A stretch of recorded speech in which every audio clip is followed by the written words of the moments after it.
హిందూగా జీవించాలంటే పన్ను కట్టాల్సిన సమయం. ఈ దేశ శ్రమ బాద్షా పాదాల కింద నలిగిపోతున్న సమయం. ఒక వీరుడు కోసం ప్రకృతి పురుడు పోసుకుంటున్న సమయం. గోల్కొండ నుండి 8వ వాడు బయలుదేరాడు.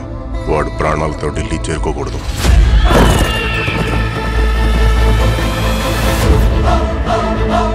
ఇది నేను రాసే చరిత్ర.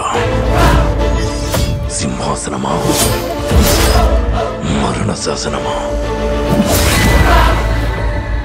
ఈ భూమి మీద ఉన్నది ఒక్కటే కోహినూర్. దాన్ని కొట్టి తీసుకురావడానికి తిరుగులేని రామబాణం కావాలి.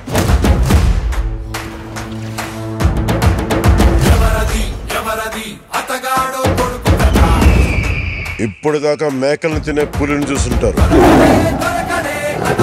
ఇప్పుడు పులుల్ని వేటాడే బెబ్బుల్ని చూస్తారు.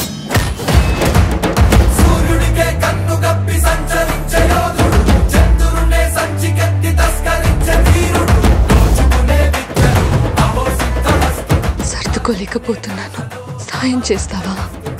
దశమి రోజు పంచమిని విడిపించాలన్నమాట. నేను రావాలని చాలా మంది దేవుడికి దండం పెట్టుకుంటా ఉంటారు, కానీ నేను రాకూడదని మీరు చూస్తున్నారు.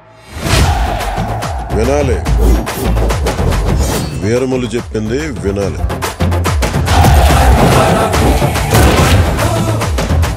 నువ్వు మా వెర్రివిస్తున్న మావయ్యవు కదూ.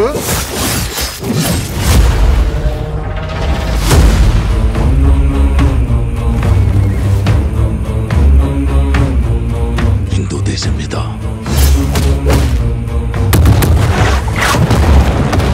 పవిత్రమైన మన జెండా గర్వంగా ఎగరాలి.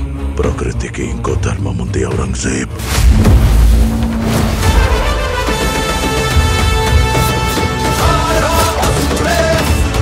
ఇది క్రూర మృగాలు తిరిగే చోటు.